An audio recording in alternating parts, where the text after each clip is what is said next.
ও আপনি এসে গেছেন? ডাক্তারে বললো আমার নাকি সুগার হয়েছে, এই ওষুধগুলো নিয়েছে বললো মাথা রান্না রে আওয়াজে একটু চা করে নিয়ে আসবো দেখি।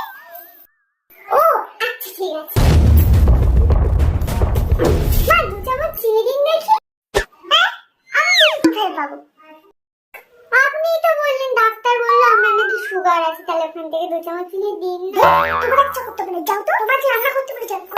কি কষ্ট করে যে জ্যান্ত মাছের ঝোলটা করেছি, কি বলবো। আপনার এই বলে তো জ্যান্ত মাছগুলোকে ঝোলের জন্য কাটছিলাম, তখন ওরা তো মরে গেছে। তাই আমি একটা কাজ করেছি, বই না ঝোলগুলোকে আলাদা করে রেখে দিয়েছি আর মাছগুলোকে আলাদা করে বালতিতে রেখে দিয়েছি।